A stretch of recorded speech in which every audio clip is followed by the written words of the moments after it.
Assalamualaikum warahmatullahi wabarakatuh. Selamat datang di Idea Talk, sesi khusus, sesi spesial yang memperingati 11 tahun Ide Imaji.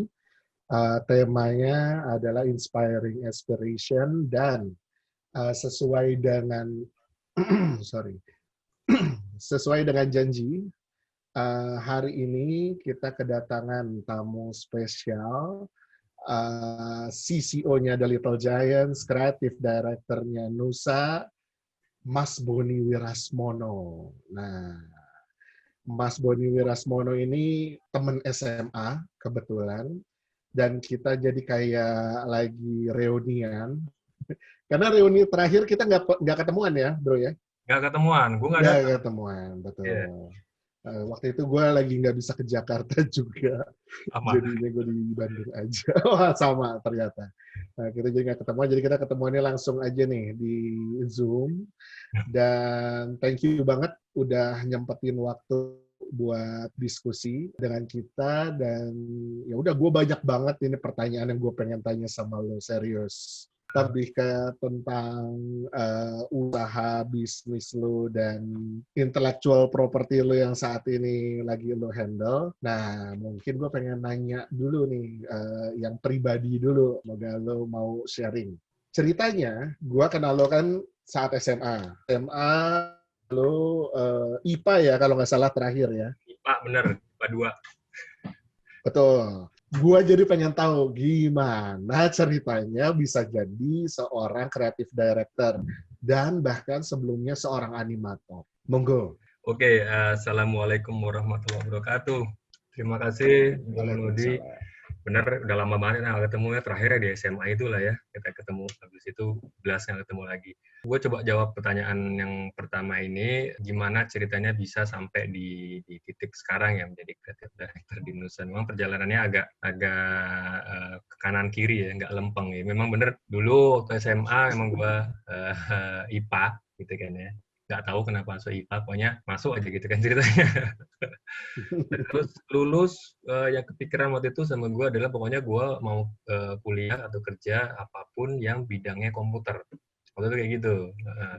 Nah, habis itu sempat bingung, mau kan komputer banyak kan, ada teknik informatika, teknik komputer, manajemen informatika, segala macam, akuntansi informatika, segala macam. Akhirnya, singkat kata, gue masuk teknik informatika di Gunadarma, itu di Depok.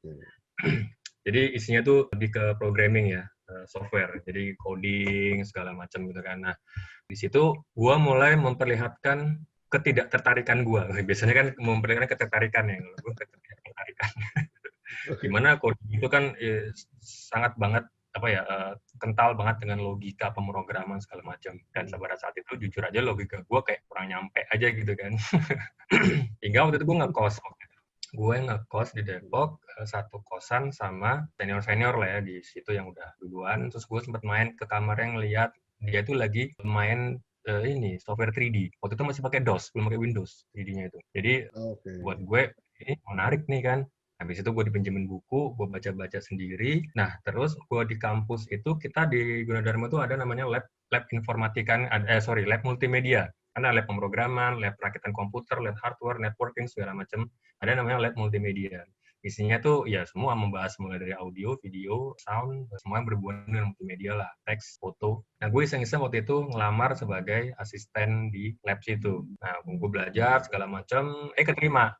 Akhirnya gue jadi asisten lab multimedia. Mungkin tertarik gue di multimedia itu karena lumayan bertolak belakang dengan apa yang gue tekuni di kampus, di kelas. Gimana di kelas kan cuman it's all about line codes gitu kan, terus cuman hitam putih gitu. Sedangkan di multimedia kan wow, still so colorful, everything is so kekinian banget gitu kan. Jadi akhirnya gue lebih banyak menghabiskan waktu gue di multimedia waktu itu. Gila gue lulus, cuman waktu itu kayak lulus di informatika aku tuh kayak sebagai formalitas bisa dibilang. Oke, yang penting gue lulus jasa, ini bisa menjadikan memberikan pembuktian buat orang tua gitu, nih aku udah lulus, ini ijazahnya, udah selesai. Dari situ gue nggak pernah menyentuh lagi yang namanya programming, coding segala macam. Karena pas lulus gue langsung kerja di stasiun TV swasta waktu itu TV7 sebagai graphic designer. Tuh, dari situ ya udah semakin dalam gue mendalami animasi komputer grafik ya waktu itu Mas. Habis itu gue sekolah dulu ngambil S2 di Malaysia, juga multimedia di Penang University Science Malaysia di tahun 2005 sampai 2006. Terus gue balik, akhirnya terus gue dapet kesempatan kerja di studio animasi pertama gue secara profesional di Batam, namanya Infinite Studio. Tuh, waktu itu mereka lagi ngerjain feature film, filmnya IP-nya Singapura, cuma dikerjakan mostly sama studio di Indonesia di Batam waktu itu. Jadi nggak pikir panjang lebar, gue ambil offer itu karena buat gue itu adalah pintu atau gerbang gue menuju ke industri animasi ini ke lebih luas lagi gitu kan. Ya udah akhirnya gue masuk ke sana, yang tadinya cuma kontrak 4 bulan doang gue ditawarin, turns out gue spend di sana sekitar 7 tahun. Dari mulai gue lajang sampai gue punya istri, punya anak 2 gitu kan. Dari mulai gue berangkat cuman gembol 1 koper doang, akhirnya gue pulang dari Batam waktu itu bawa ke 1 kontainer barang gitu pindahan. akhirnya gue lama di Batam 7 tahun. Habis itu salah satu impian gue waktu itu kan gue mau, my end goals was masuk ke Hollywood gitu kan. Jadi salah satu mimpi gue waktu itu masuk ke Hollywood.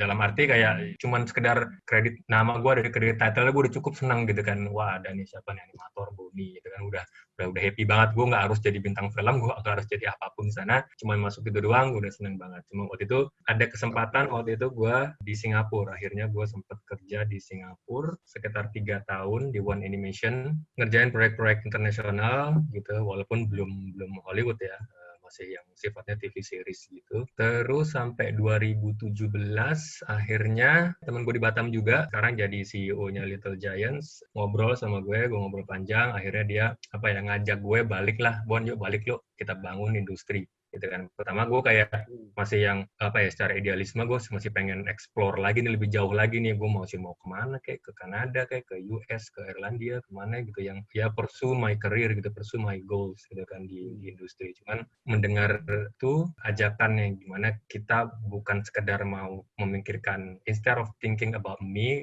why not we start thinking about we gitu. Nah di situ gue kayak yang oke, ini kayaknya seru nih gitu kan. Yaudah deh, akhirnya gue putuskan untuk pulang ke Indonesia bareng-bareng. Waktu itu sebenarnya Little Giants sudah sempat establish 1 tahun, gue join. Nah di situ baru kita mulai pelan-pelan memikirkan apa nih yang bisa kita kerjakan untuk industri gitu kan. Karena waktu itu kan bisa dibilang industri animasi itu industri yang potensial tapi masih kecil dan memang belum dilirik oleh banyak pihak gitu.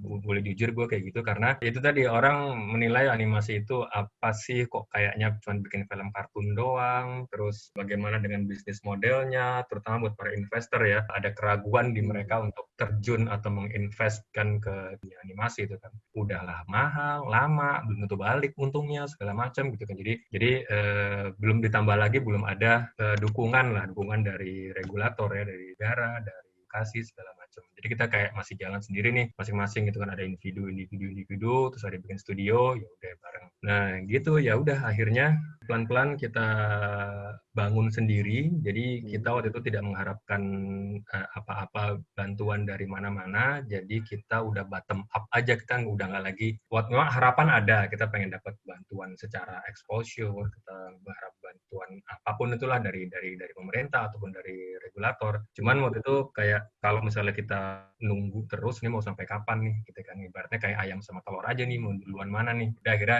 kita mulai duluan aja dari yang kecil dulu, ya kita bikin sesuatu gitu. Ya udah akhirnya kita udah lama waktu di Giants awal itu kita banyak ngerjain project-project yang sifatnya internasional, cuman servicing ya, kita ibaratnya kayak tukang jahit lah gitu. Mereka punya IP-nya, dioper ke kita yang ngerjain. Cuman dari situ kayak kita kok kita punya potensi, tapi kok ngapain ngerjain orang, kenapa nggak kita bikin sendiri aja gitu kan. Walaupun dengan pertimbangan waktu itu kita tahu bahwa ngerjain atau bikin IP sendiri itu memang bukan mudah gitu kan ya. Karena udahlah itu sifatnya gambling ya, maksudnya kita nggak tahu apakah ini bakal sukses atau enggak. Kedua, kita membutuhkan modal yang besar di awal. Jadi alih-alih kita dapat revenue, malah kita harus bakar duit intinya istilahnya. Tapi waktu itu kita melakukan riset kecil-kecilan lah ya. Apa nih yang bisa kita lakukan, yang bisa kita mitigasi biar kalau misalnya pun gagal, nggak gagal-gagal banget. Ya udah akhirnya dengan perhitungan yang lumayan matang, persiapan yang ya bisa dibilang nggak terlalu panjang sebenarnya, akhirnya kita dalam tanda kutip nekat untuk membuat B sendiri, yaitu Nusa yang akan kita bahas sekarang ini. Begitu sih gimana ceritanya sampai gue ada di titik sini ya. Lumayan panik juga. Lumayan salah jurusan intinya gitu ya. Betul, iya. Ngomong soal jurusan, waktu itu abang gue sampai gini. Abang gue dulu di ini arsitek gitu kan. Dia bilang gini, ya elah Bon, kalau lo ujung-ujungnya di animasi, tau gitu lo masuk FSRD aja gitu kan, ngapain ngambil IT gitu kan. Cuman kan kalau gue nggak salah ngambil jurusan, gue nggak tahu jadinya kan gitu ya. Iya, betul. Jadi gue harus salah dulu biar gue tahu jawabannya. Nah, terus berarti sesuai cerita lo, ini Nusa ini IP pertamanya Little Giants dan dalam tanda kutip eksperimen pertamanya Little Giant terhadap intellectual property. Oke. Atau sebelumnya udah pernah ada gitu?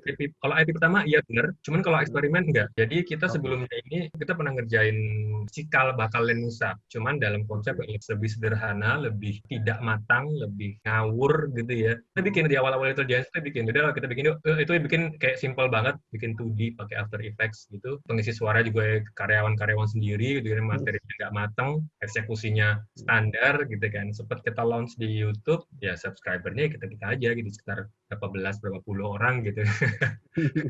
Jadi di situ kan udah jelas gagal lah, besok kita udahlah ngapain nih main-main ginian sih, itu aja gitu kan. Udah kita yang pasti aja lah, ngerjain service aja gitu. Enggak, akhirnya ide itu datang kembali, itu tadi dengan amunisi yang lebih matang lah ya, karena waktu itu kita lebih banyak diskusi ke teman-teman juga, ke komunitas, ke sahabat-sahabat kita. Di situ mereka menyatakan dukungannya lah ya, menyatakan apa ya, ibaratnya mereka tuh punya sebuah keresahan gitu kan, yang sebenarnya jawabannya itu akhirnya kita rumuskan bareng-bareng gitu waktu kita pertama kali bikin Nusa itu. Jadi iya itu, jadi Nusa itu bukan yang lucky blow yang pertama kali keluar one hit wonder gitu, enggak. Jadi ada kegagalan dulu sebelumnya. Siap. Nah, kemudian insight tentang animasi. Lo emang udah pernah di Infinite Frameworks ya, Infinite Studio ya.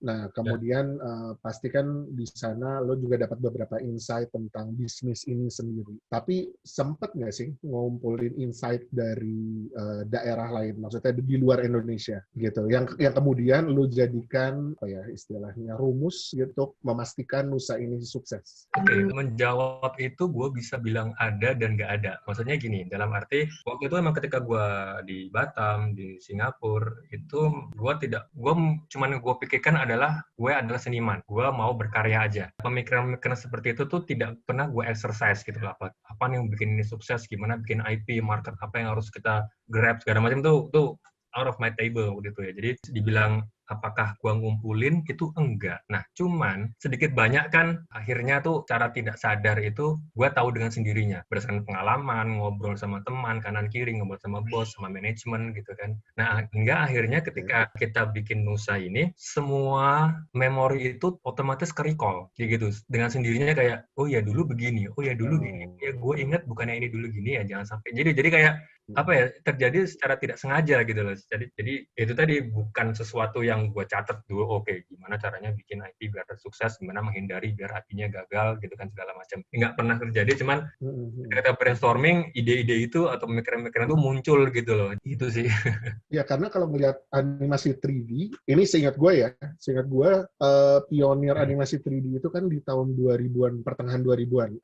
Dulu Visi Anak Bangsa ngebuat salah satu film 3D animasi, dan waktu itu kayaknya memang dibuat sebagai sebagai sebuah karya seni aja gitu ya. Mungkin nggak terlalu jadi box office lah di pasar. Larinya itu dari festival ke festival atau dari pertunjukan ke pertunjukan aja kayak gitu. Nah, dan Indonesia belum pernah punya track record memiliki film animasi 3D atau 2D yang sukses. Yang akhirnya diputar di TV-TV swasta atau TV lokal, itu kan ya dari Korea, dari Jepang, ya pokoknya di luar Indonesia gitu ya. Berarti tim Little Giants waktu itu apakah ada diskusi dengan pelaku-pelaku yang dalam tanda kutip pernah gagal di industri animasi Indonesia nggak? Pernah, cuman kalau kita itu karena lama di industri, jadi kita kan observant. Kita selalu mengikuti, kita juga aktif di komunitas, itu komunitas animasi. Jadi kita selalu mengikuti lah perkembangan. Wah, ada yang baru keluar, kita lihat. Aduh, gagal, sayang gitu. Kayak sedih gitu, aduh gagal. Ada yang baru keluar lagi. Ya, lumayan naik nih. Ada waktu itu ada Kiko, ada Adit Sopo Jarwo yang menurut saya sih lumayan sukses gitu kan, karena satu dia well known, kedua banyak bajakannya, dan artinya itu banyak yang banyak event adanya kan. Itu menurut kami lumayan naik lah waktu itu kan. Nah, tapi kalau misalnya belajar dari kesalahan itu kami lebih ke observasi, karena kita tidak bisa ngobrol ke teman-teman yang lu kenapa gagal gitu kan, kayak iya nggak mungkin observant aja, kita lihat oke, ini kenapa nih gagal, mungkin karena ini, gini. Jadi malah justru Nusa itu sebenarnya buah dari observasi kita. Jadi kita berterima kasih kepada teman-teman yang duluan main di IP Animasi Indonesia, karena dari situ kita bisa banyak memetik hikmahnya gitu. Pitfalls apa yang lu pelajari gitu ya dari wisdomnya tim Little Giants yang menurut lo ini yang harus dihindari kalau misalnya mau buat animasi yang sukses, ini harus dihindari? Oke, ini yang pertama itu dalam berkarya itu kita berusaha untuk pastilah semua akan sependapat bahwa kita berusaha menyajikan sesuatu yang maksimal lah ya, gitu kan. Jadi itu yang kita selalu jadikan benchmark bahwa oke, kalau mau main jangan setengah-setengah. Jadi ada beberapa teman-teman yang gagal gitu kan, mungkin kita lihat mungkin dia secara teknis mungkin kurang segala macam. Jadi ya udahlah, kita harus all out gitu. Nah, itu yang membuat, jadi kalau misalnya kita tarik mundur di awal-awal penayangan Nusa itu sangat-sangat sederhana. Jadi episode-episode awalnya Nusa kalau dilihat itu secara kualitas jauh daripada yang ada sekarang per hari ini, apalagi yang di movie-nya nanti yang akan tayang. Jadi memang waktu itu kita sifatnya itu karena low budget waktu itu, ya udahlah rilis dulu aja, yang penting tayang dulu gitu kan. Nah, cuman dari situ walaupun responnya cukup baik, nah kita nggak berhenti di situ gitu loh. Kita nggak mau cuma sekedar menyuguhkan sesuatu yang just okay gitu kan ya. Walaupun nggak ada yang komplain gitu, cuman why not kalau kita push quality-nya lebih jauh lagi? Why not kalau kita explore hal-hal yang belum pernah kita akses sebelumnya gitu kan. Jadi ini kalau ngomongin technicals ya, jadi kayak misalnya renderingnya, mungkin warnanya, gimana kita set up pipeline-nya, segala macam itu semua kita push gitu. Itu adalah satu dari. Yang kedua, menjawab pertanyaan itu, apa yang kami pelajari itu adalah kebanyakan IP animasi di Indonesia itu menyuguhkan sebuah karakter yang sempurna gitu. Karena kita kan sekarang tuh anak-anak kiblatnya kan ke superhero, ke Marvel, ke DC, apapun itu yang menjadi role model itu sempurna, keren banget gitu kan. Jadi justru itu yang kadang-kadang menjadi jebakan kita. Kita mau alih-alih membuat sempurna,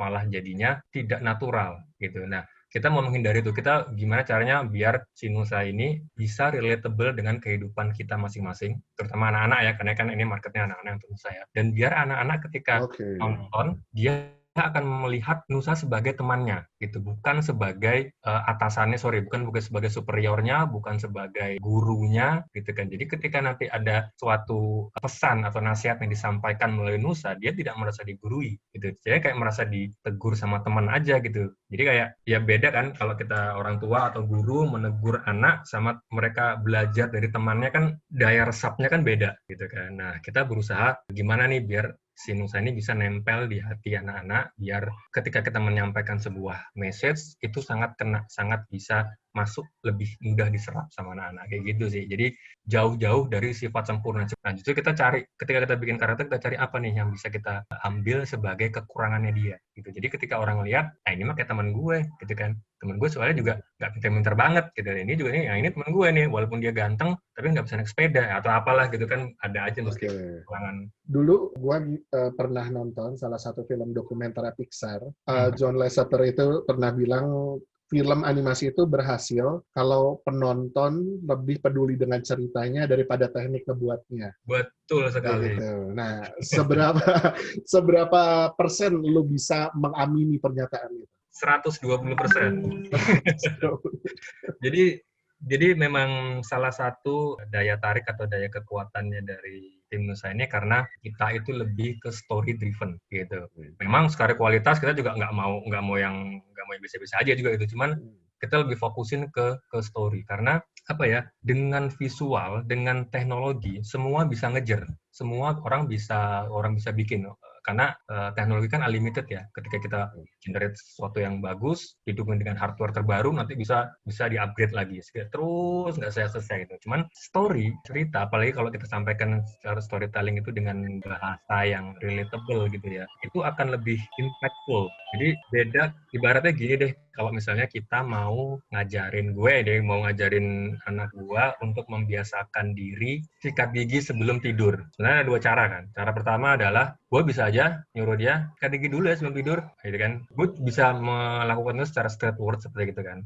Nah, cuman kan kadang ada resistance anak-anak kan. Nggak mau, malas, dingin, nanti basah, atau udah ngantuk mau tidur aja segala macam. Maksudnya ada 1001 alasan anak-anak itu untuk keluar berkelit dari tugasnya. Gitu kan. Nah, cuman kalau misalnya gue sampaikan dengan sebuah cerita gitu ya, misalnya gue sampaikan gini, Dek, kan kamu tadi habis makan kue. Nah, kan ada sisa makanannya tuh. Nah, nanti ada kumannya. Nanti kumannya mau makan kuenya, kegigit deh giginya segala macam. Nanti gigimu sakit, bolong segala macam gitu. Anak kan baca kan dengan cerita gitu, aku takut, aku nggak mau gigiku ada kumannya. Aku mau sikat gigi aja, biar gigiku bersih, aku bisa sehat, gigiku kuat. Nah, langsung dia lari sendiri ke kamar mandi. Jadi itu kan kayak mengajarkan anak tanpa kita harus menyuruh atau membiasakan dia itu melatih kognitifnya, melatih nalarnya dia yang sebelum akhirnya secara dirian dia melakukannya. Jadi gitu sih, kita mau menyampaikan sebuah visi, sebuah message itu lebih kepada penceritaan. Jadi kalau misalnya ditanya seberapa valid statementnya John Lasseter itu, memang kita sangat envy dengan Pixar dan Disney. Jadi ya solid banget. Valid. Sekarang sebagai salah satu studio animasi yang nomor 1 lah mungkin bisa dibilang yang teratas gitu di Indonesia, terlihat nggak berapa besar pangsa pasar animasi di Indonesia sebenarnya? Pangsa pasar animasi, Iya. Kalau ngomongin animasi sebenarnya secara general ya, animasi itu buat kami itu jadi sebuah bukan sebuah genre, karena kadang kan orang mengkategorikan animasi itu sebuah genre, gitu kan.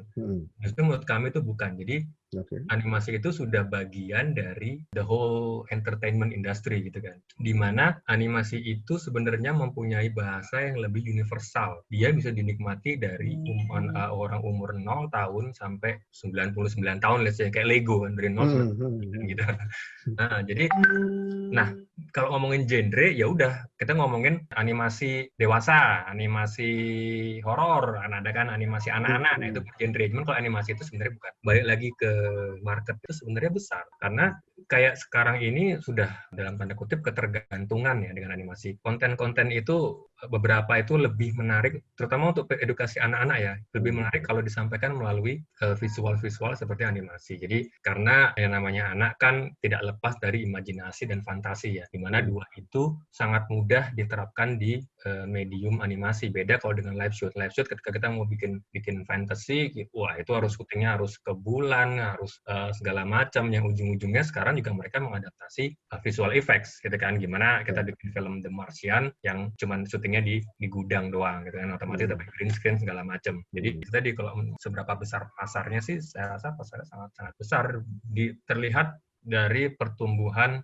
IP, pertumbuhan konten, pertumbuhan studio animasi yang mulai menggeliat sekarang ini. Untuk investor, apakah sekarang tingkat kepercayaan terhadap produksi animasi dibandingkan sebelum Little Giants membuat Nusa, sekarang jauh lebih tinggi nggak? Lebih tinggi ya, gue bisa afirmasi lebih tinggi. Cuman kalau jauh lebih tinggi, nah itu yang masih di abu-abu ya, karena salah satu kenapa kita bikin Nusa sebagus mungkin. Mungkin ada yang bilang, wah ngapain sih bikin bagus-bagus, udah bikin gini-gini aja, toh juga banyak yang nonton gitu kan. Ya, misalnya ada beberapa kartun-kartun animasi-animasi yang sederhana gitu kan, cuman tetap banyak fansnya. Yang berusaha kami sampaikan di sini adalah kita mau membangun industri. Kita nggak cuma memikirkan keuntungan semata aja. Kita nggak memberikan keuntungan buat diri gue hari ini. Gue hari ini bisa makan, perusahaan gue kenyang, banyak subscriber-nya segala macam, enggak. Cuman kita mikirnya jangka panjang. Kan kita mau set sebuah benchmark di Indonesia ini.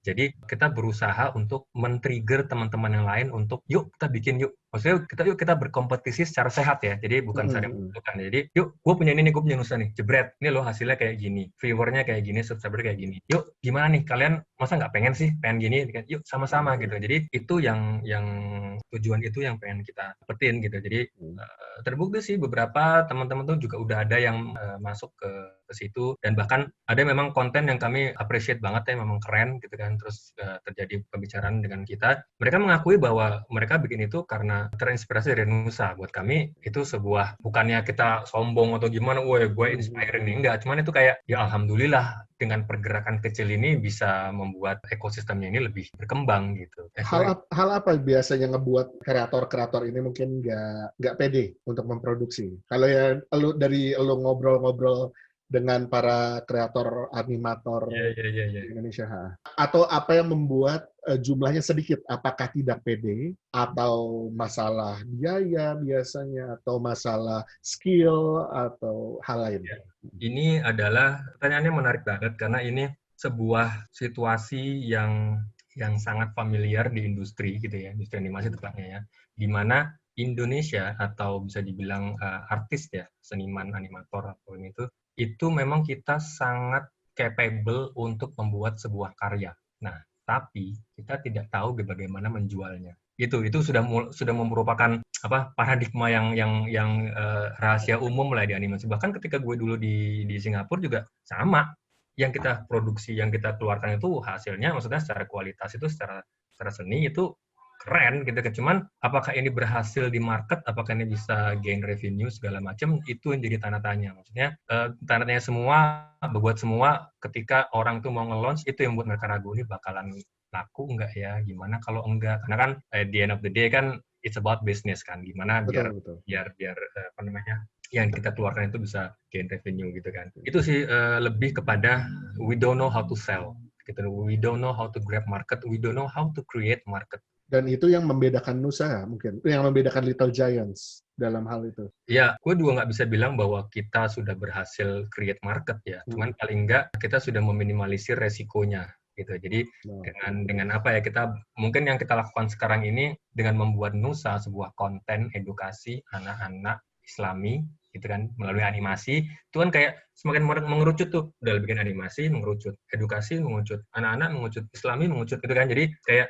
yang kita lakukan sebenarnya chances-nya itu sebenarnya kecil. Nah, cuman kita olah bagaimana sih justru dengan marketnya niche itu kan sebenarnya kalau ada di teori marketing kan lebih loyal, dengan pasti fansnya itu kan lebih loyal. Nah, kita memanfaatkan market yang di situ gitu. Gitu sih. Jadi kalau dibilang nekat ya agak nekat waktu itu, karena yakin lo mau main ke area situ gitu.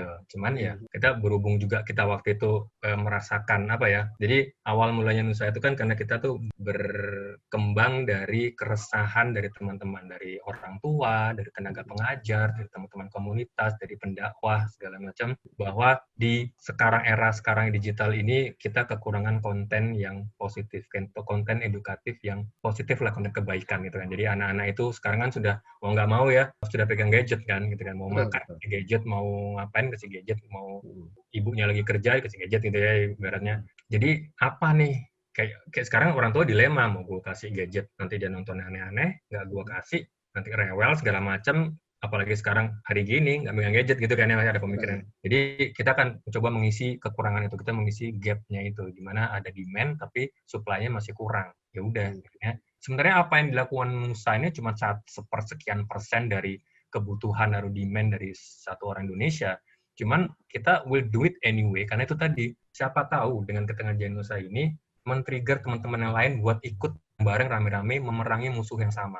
Gitu sih. Nah, ini ada pertanyaan nih dari Aji. Aji dari KNF Visual Company nanya proses ideation untuk Nusa. Kan tadi kan memang udah memilih ya dengan strategi yang niche gitu. Tapi ideation-nya itu sendiri sampai keluar karakter Nusa, keluar karakter Rara, dan sebagainya, itu kayak gimana. Dan kalau ada tawaran dari Pixar atau Disney untuk kerjasama atau diakuisisi, mereka kan doyan akuisisi ya, diakuisisi bakal diambil nggak kira-kira? Oke, menarik. Gue coba jawab pertanyaan pertama dulu ya, proses ideation, misalnya gimana. Ideation ini lebih kepada awal mulanya atau in episodic basis. Coba gue jawab di dua-duanya aja ya. Oke. Proses pertama kali gitu secara teknis berarti ya. Itu tadi pertama kita tuh mencoba untuk tidak terjebak dalam mind frame bahwa sebuah main character tuh harus sempurna, gitu kan. Itu satu. Jadi makanya kita exercise dia. Bahkan kalau kita mereflect kepada karakter-karakter Disney, princess-princess itu mereka punya kekurangan. Frozen, dia itu adalah sebenarnya superpower itu adalah kekurangannya dia yang dia dapat cedera kan dari kakaknya. Betul. Itu ada segala macam. Banyaklah hal-hal yang bisa kita petik dari situ. Jadi kita jangan sampai terjebak di mainframe seperti itu. Terus proses pembuatan karakter yang waktu itu pun juga cukup lama ya. Kita research dulu, kita FGD dulu, kita sketsa gambar itu kita distribusin dulu ke teman-teman ring satu kita dulu aja, ini gimana menurut kalian, gimana wah kurang cute, terlalu alim, terlalu ini, kurangnya mirip ini jadi mirip itu gitu kan. Nah, itu kita melalui iterasi yang lumayan panjang ya, brainstorming, kita kita cari kira-kira kan dalam ilmu visual shape kan kita cuma mengenal ada 3 shape ya, ada lingkaran, ada garis gitu kan ya. Nah, kita membuat Nusa itu sesimpel mungkin hingga mudah dicerna secara visual gitu. Jadi karena kita marketnya anak-anak nih, kita nggak bisa kasih sesuatu yang kompleks. Nah, gitu untuk ide-ide. Nah, kalau untuk menjawab ideation secara episodik itu, misalnya, ini saya anggap pertanyaannya ini ya, ide cerita mungkin ya. Sebenarnya gampang-gampang susah kalau ide ceritanya, karena satu yang buat kita gampang adalah setiap tema dari episode Nusa itu selalu kita ambil dari Al-Quran dan hadis gitu kan. Jadi karena kita nggak mau bikin ilmu sendiri nih, karena ini kami mau menyampaikan petunjuk lah dari Allah dan dari Rasul kita gitu. Jadi semua materi sudah ada di Quran dan hadis. Kita cuma tinggal memilih mana yang mau duluan, mana yang bisa kita kemas, mana yang lebih menarik, gitu-gitu aja kan. Nah, permasalahannya adalah gimana kita kemas hadis atau dalil ini biar tidak terkesan menggurui, dan kedua menarik buat anak-anak. Nah, itu yang harus kami tim kreatif di in-house itu yang harus putar otak, gimana kita balut dengan apa nih, kita analogikan dengan apa gitu kan. Jadi biar anak-anak tuh ya enak lah mencernanya gitu. Terus pertanyaan kedua tentang Pixar Disney. Dan Disney. Jadi bener kata Bruno di ini bahwa giant company kayak gitu tuh bukan little giant ya. Kalau mereka giant beneran, giant little gitu. Mereka tuh sangat-sangat senang mengakuisisi gitu kan, nggak bisa lihat startup dikit gitu kan. Jadi memang terus terang memang kita sudah pernah waktu itu ya di approach sama mereka ya. Cuman waktu itu lebih kepada karena salah satu dari head regional yang di Hong Kong itu memang waktu itu kolega kita waktu di Singapura. Dan memang teman dekat banget, udah dia kayak ibu kos kita gitu kan. Kenal banget. Ketika kita ketemu tuh dia kayak yang I'm so proud of you making Nusa, yang sangat respect banget. Cuman memang waktu itu mereka pengen bukan mengakuisisi ya, mereka pengen kolaborasi lah ibaratnya gitu. Mereka pengen Disney juga bisa mudah diterima sama market Indonesia gitu kan. Karena kan walaupun memang Disney udah worldwide ya, terkenal di satu dunia, cuman kan dia tetap pengen, kerennya Disney gini, dia sudah tidak mau lagi membuat konten-konten yang sifatnya itu international. Jadi mereka sedang melirik yang sifatnya lokal malah ya. Global into local. Jadi kayak misalnya kalau kita lihat Coco, kita lihat Kung Fu Panda itu DreamWorks ya. Ya, Moana. Moana, terus short movie-nya itu yang Bakpao itu. Iya, itu kan mereka justru lagi nyari arahnya ke situ gitu. Karena mereka tertarik dengan Nusa, karena Nusa itu sangat-sangat lokal, itu menjunjung tinggi asas-asas yang sangat local wisdom lah ya. Local wisdom gitu kan. Mereka mau ambil itu, mereka udah nggak mau ketika kita bikin sebuah konsep yang robot, sebuah yang ke barat-baratan, mereka udah nggak tertarik kayak gitu sih. Jadi mau intinya nih. Mau nggak mau sih sebenarnya mau ya. Jadi kalau mau nggak mau, kita sebenarnya kan juga punya punya kebanggaan lah ya. Kita punya kebanggaan ketika kita tuh dilirik gitu ya sama Disney itu kan. Karena memang dulu kiblat kita udah Disney banget lah. Cuman satu sisi juga kita punya kebanggaan kalau kita stand on our ground gitu, bahwa ini punya Indonesia gitu ya. Itu nggak bisa macam-macam ya gitu. Jadi memang apa ya, pro dan kontra lah kalau di situ. Oke, untuk pertanyaan berikutnya, gue pengen masuk nih lebih ke arah career wise terhadap Om Boni sendiri, maupun tips-tips nih buat yang mungkin ngedengerin dan nonton episode Idea Talk kali ini. Om Boni punya nggak saran atau feedback nih untuk technical skill versus attitude buat orang yang mau masuk ke industri ini? Lebih pentingnya mana? Ini memang pertanyaan tricky. Jadi kalau dibilang mana yang lebih penting, saya pribadi lebih memilih attitude. Kalau saya pribadi ya, gitu ya, saya pribadi dalam attitude. Karena skill gitu ya, technical skill itu bisa membuat lu menjadi orang paling pintar di ruangan. Tapi dengan attitude lu bisa membawa lu keluar dari ruangan gitu. Jadi artinya lu kalau jago skill gitu ya, udah lu di ruangan atau di studio di perusahaan lu menjadi orang yang paling jago gitu kan. Cuma dengan attitude yang baik lu bisa membawa lu buat going further away gitu. Karena it's all about recommendation. At the end of the day it's just recommendation. Karena pasti kan orang akan saling merekomendasikan ya, ketika satu orang, wah ini jago nih orangnya, tapi ya gitu, suka membantah, suka malas-malesan, suka gitulah. Jadi kan malas juga, gue ngapain piara virus di perusahaan gue. Jago sih jago, mendingan gue ngajarin orang yang punya skill pas-pasan. Toh itu kan apa ya, self-taught ya, Pak, bisa diajarin gitu ya. Cuman kalau gue mengharapkan attitude orang berubah tuh sama aja kayak gue mengharapkan hujan di tengah gurun pagi gitu ya. Lebih susah itu, karena attitude itu sesuatu yang terbangun dari mulai kecil sampai gede. Terlepas dari termasuk dari influence dari lingkungan kerja, keluarga, lingkungan perumahan gitu kan, pasti akan membuat menjadi elu yang sekarang ini gitu kan. Jadi kayaknya gue sih mending pilih attitude. Siap. Oke, ini ada Michael Gunawan dari Live Life. Katanya mau nanya langsung nih ke Mas Boni. Mangga Mas Michael. Boleh, monggo. Mike Gunawan. Iya, halo, selamat sore Mas Boni. Ya, okay. Terima kasih udah share pengalamannya. Mas Boni pengen nanya, saya bukan orang animator ya, jadi pertanyaannya barangkali basic ya. Orang kalau misalnya pengen ngebuat animasi, kan saya asumsi pasti membutuhkan tim ya. Nah, pertanyaannya itu, membutuhkan tim minimal ukurannya apa aja dan dengan kapabilitas apa aja. Jadi misalnya ini asumsi saya aja. Mike, 1 harus konseptor, dia yang buat story-nya. 2 harus yang ngebuat desainnya. 3 harus yang ngebuat editingnya. 4 sound-nya, kayak film lah ya. Nah yang kedua, dari segi animation-nya sendiri, animator ya, dari segi technical, tentu aja tergantung seberapa kompleks dan bagus animasinya. Tapi buat menurut Mas Boni yang layak untuk disajikan ke orang untuk di-enjoy ya, of course with great story, itu animator butuh pengalaman atau pelajaran berapa lama? Terima kasih. Oke, pertanyaan pertama tadi, sebenarnya ini saya harus kembalikan tanya lagi. Tergantung kepada kebutuhannya. Dalam arti ini mau ngerjain apa. Jadi gini, ada 2 tipe bisnis dalam animasi. Yang pertama adalah kita mengerjakan service. Ya udah, kita ada di luar negeri bikin apa, atau di perusahaan lain bikin apa. Udah sini gue ngerjain animationnya, udah sini gue ngerender, udah sini yang bikinin modelnya segala macam.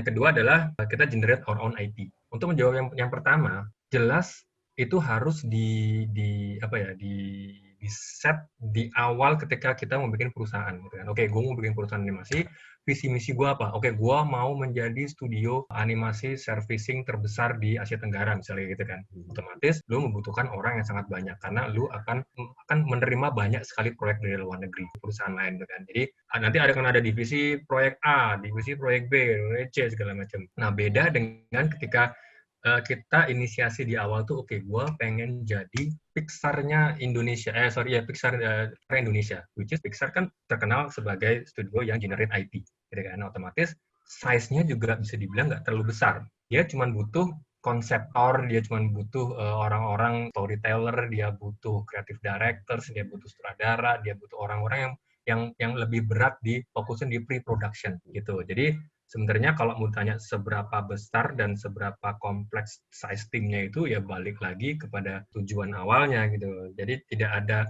sebuah patokan yang rigid di situ gitu. Terus untuk pertanyaan kedua, Kalau ditanya seperti itu, kita apa ya?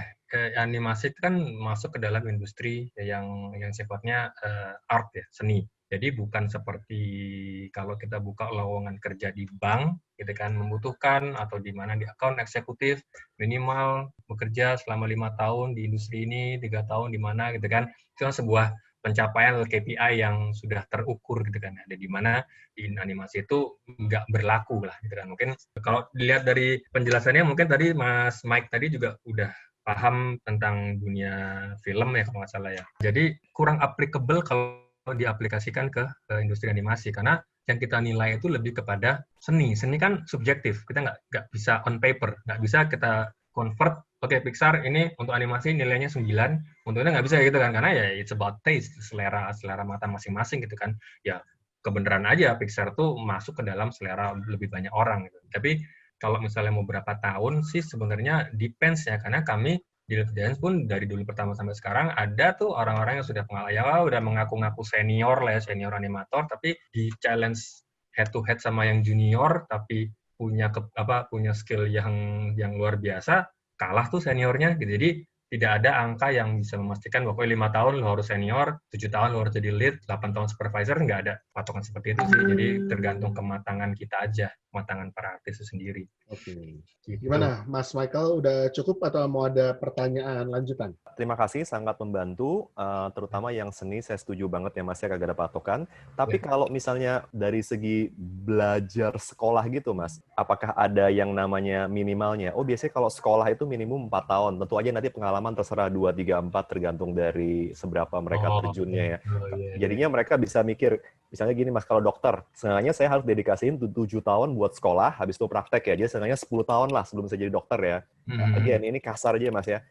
Oke, kira-kira 3 tahun selama fokus bener-bener bisa kok tuh Mike itu. Of course, tergantung dari proyeknya, apa segala kualitasnya. Gambaran kasar aja gitu Mas. Jadi mereka bisa lihat, oh saya kalau pengen terjun jadi animator, oke deh, saya taruh 5 tahun reasonable, nggak kayak dokter, setengahnya minimal harus 7 tahun gitu, meskipun tentu aja tergantung dari mereka seberapa sering praktisnya. Thank you. Oke, kalau menjawab seperti itu memang banyak kalau kita lihat di kursus-kursus animasi ya, sifatnya itu nggak pernah panjang, 1-2 tahun at max. Gitu kan. Jadi memang karena animasi itu, animasi itu kan memang kita menjadinya fokus. Beda kalau misalnya kedokteran gitu ya, jadi kan ngajarin dari mulai A sampai Z, semua badan, semua luar dalam gitu kan. Cuman animasi udah kita animasi top gitu kan.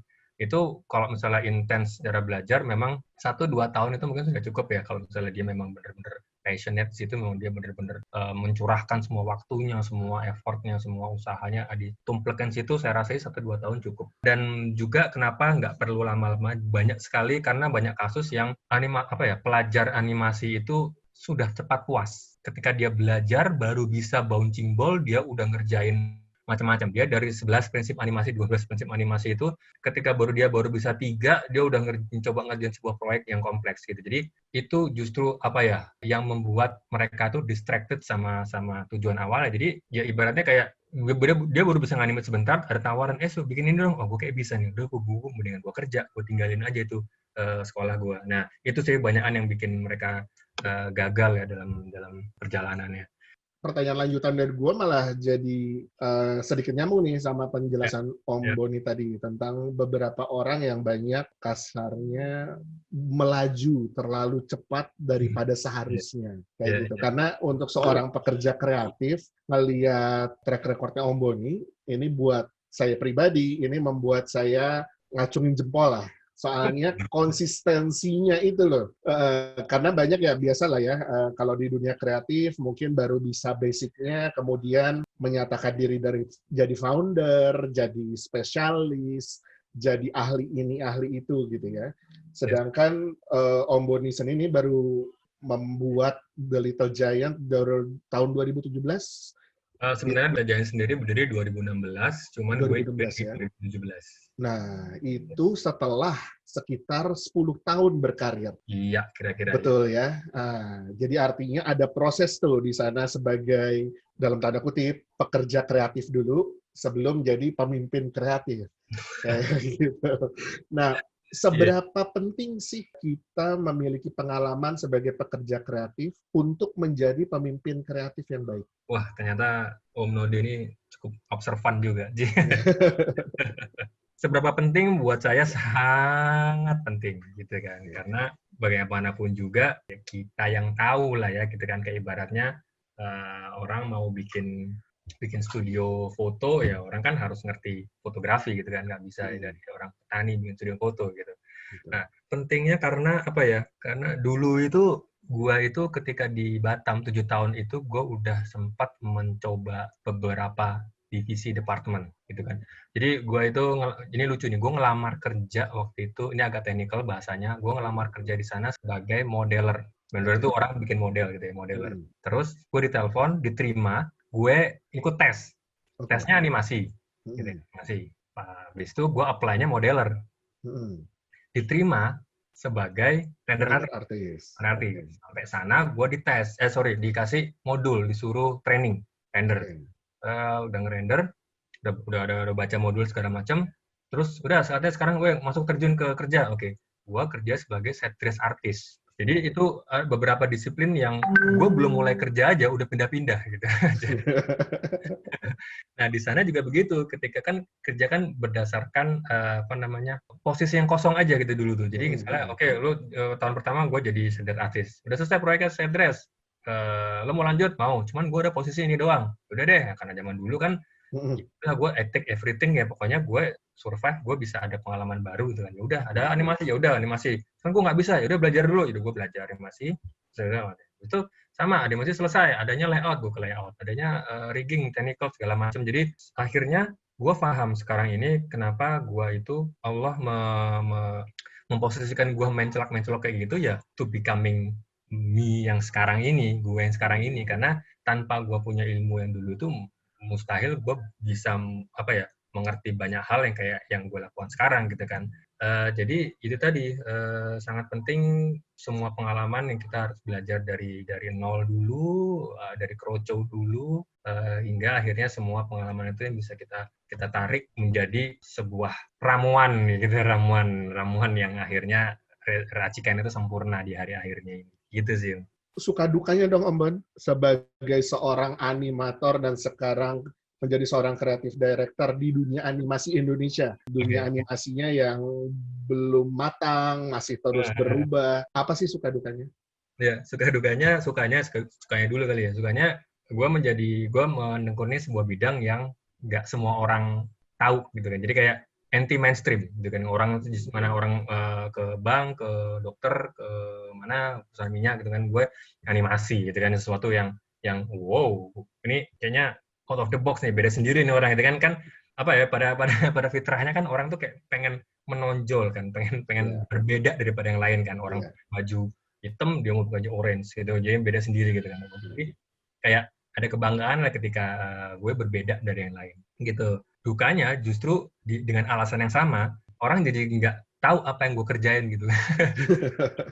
Jadi orang kayak, kerjanya apa? Animator. Apa itu? Itu. Jadi kita bikin animasi untuk sebuah film gini. Oh, bikin film kartun. Jadi orang kayak bikin apa? Itu bikin ini. Udah canggih banget jelasinnya kan. Oh, sorry ya bukan mau mendiskreditkan ya. Oh, bikin Upin. Ya kan kayak gue kayak yang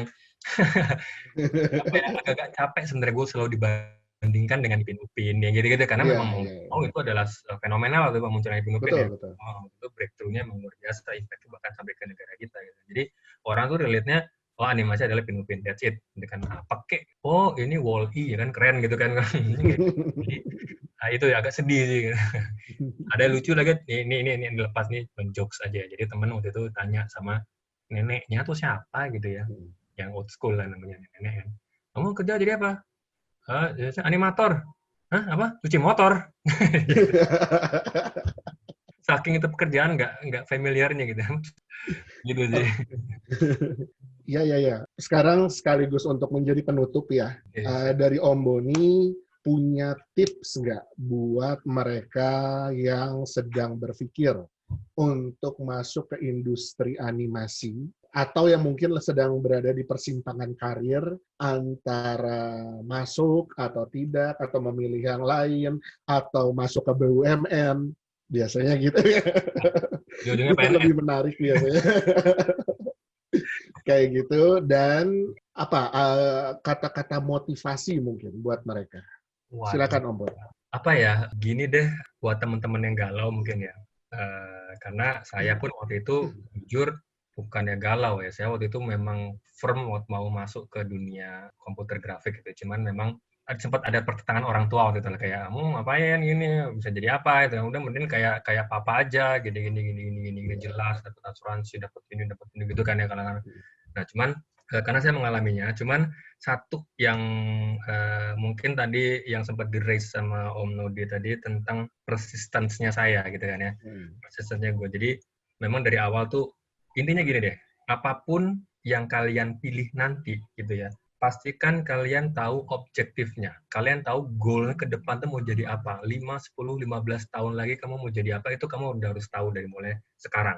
Kalau udah tahu, focus on that directions gitu. Jadi fokus aja semua objektifnya, karena kalau misalnya di dunia kreatif ya, creative industry is not for everyone gitu kan.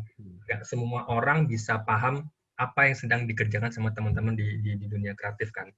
Fokus aja ke tujuan. Jadi ketika dalam perjalanan pasti ada distraction, entah itu ajakan lain lah, ada godaan mau ngapain, mau sekolah lagi segala macam. Cuman ada cemoohan mungkin, lu ngapain gini udah. Pokoknya lu fokus aja, nggak usah pedulikan, nggak usah hiraukan orang lain, nggak usah, dan juga jangan paksakan orang lain untuk mengerti apa yang kita kerjakan, gitu kan. Fokus aja. Jadi ketika lu nanti mulai agak-agak distracted, kembalikan dengan cara mengingat kembali apa sih tujuan lo, apa sih yang mau lakukan di sini, gitu kan. Kalau itu udah firm lo pegang di awal, lo nggak akan tergoyahkan. Jadi satu lagi yang mau gue tekankan di sini, ini ya apa namanya kayak motivasi itu katanya. Mudah-mudahan memotivasi ya. Kalau gue tuh orang yang lebih menghargai sebuah proses. Gue bukan yang result oriented. Jadi gue lebih ke progress driven gitu ya. Jadi lalui dan nikmati sebuah proses yang kamu lakukan. Karena kalau kita tidak menikmati, kalau kita mudah menyerah gitu. Kalau kita mengeluh dalam sebuah proses itu kayak soalnya kita tidak pernah tahu seberapa dekat kita dengan tujuan akhir. Ya kan? Siapa tahu ketika kita hari ini mengeluh, sebenarnya kita sudah mau menemukan emas di depan kita gitu. Cuma karena kita udah mengeluh, menyerah, udah kita nggak tahu gitu. Kita gagal. Jadi fokus aja di proses, nikmati aja prosesnya, mau naik, mau turun, mau gagal, nikmatin aja gitu. Jadi jangan mudah menyerah buat teman-teman yang mau di industri apapun itu, terutama industri kreatif ya, karena memang industri kreatif juga bukan industri sebuah industri yang seksi ya. Jadi ya buktikan aja dengan karya. Maksudnya kita nggak perlu mengumbar strategi kita tidak perlu mengumbar ide-ide kita, gagasan-gagasan kita, cukup buktikan dengan karya, insya Allah akan lancar. Gitu aja sih dari gue. Luar biasa. Sebagai seseorang yang ya pernah mengalami yang tadi Om Boni sampaikan juga. Gila, pasti. Ya, saya bisa relate dengan semua hal tersebut. Oke, thank you banget Om Boni udah membagikan tips-tipsnya, cerita-ceritanya, sharing-sharingnya. Semoga di lain kesempatan, semoga di lain kesempatan nanti bisa diskusi lagi lebih panjang. Amin. Nusa juga lebih sukses lagi dan ditunggu gebrakan-gebrakan berikutnya di layar televisi kami dan di layar bioskop kami. Satu pertanyaan kecil titipan dari adik iparku. Ya, kenapa bapaknya Nusa nggak pernah dimunculin? Jeng. Kayaknya sering dapat pertanyaan itu. Banget. Itu kayak salah satu pertanyaan yang most frequently asked questions gitu ya. Oke, kenapa bapaknya nggak pernah nongol itu? Jadi gini, kita itu dalam membuat Nusa itu memang Nusa kan intisarinya adalah itu sebuah edukasi ya, sebuah pembelajaran. Nah, kita nggak cuman mau membuat pembelajaran untuk penonton saja, secara pelajaran ya. Cuman kita juga mau memberikan pelajaran edukasi buat karakter-karakternya gitu. Artinya apa? Ketika kita memunculkan Nusa dan Rara saja dengan umanya, dengan ibunya ya, lalu kita masukkan sebuah isu, sebuah konflik di situ. Ini kan mereka melakukan sebuah kalibrasi kan ya, menemukan gimana caranya come up dengan solusi, gimana keluar dari masalah ini segala macam. Nah, ketika sebuah keluarga yang lengkap dengan kedua orang tua dibandingkan dengan keluarga yang kurang lengkap ya, ada bapaknya atau ibu, salah satu orang tua yang tidak ada, pasti akan mencerna, pasti akan membuat solusi yang berbeda. Gimana mereka berinteraksi, gimana cara mereka berpikir, gimana mereka berbagi tanggung jawab, itu kan outputnya berbeda. Ya, nah, kita mau memberikan variasi konflik itu di sini Nusa. Kita berikan Nusa tanpa ayah, di mana dia adalah seorang kakak laki-laki yang mempunyai role untuk menjadi pemimpin di rumah itu. Sebenarnya bapaknya ada, abahnya ada, cuman nanti kita simpen nih, ya kan? Nah, nanti keluar. Teasernya berarti akan keluar ya. Akan bereaksi, menciptakan reaksi yang berbeda, gitu kan. Itu yang saya mau melatih pembelajaran di situ. Berarti udah penuh perhitungan sebenarnya kenapa si karakter abahnya itu kita disimpan gitu ya. Besar kemungkinan kayaknya keluarnya nanti di bioskop kayaknya. Nah, kita saksikan bersama-sama. Oke, buat yang nonton video ini atau podcast ini, jangan lupa untuk tunggu Nusa di bioskop. Sekali lagi, thank you Om Boni sama tim The Little Giants-nya. Sukses selalu. Terima kasih semuanya untuk Mas Michael, Mas Aji, Mas Boni terutama. Terima kasih banyak. Untuk yang mendengarkan juga terima kasih sudah mendengarkan podcast atau vlog ini. Wassalamualaikum warahmatullahi wabarakatuh. Buat IDEA Imaji, luar biasa, sudah 11 tahun berkarya. Semoga berkah selalu, semoga tambah bermanfaat, semoga tetap semangat dan tetap berkarya.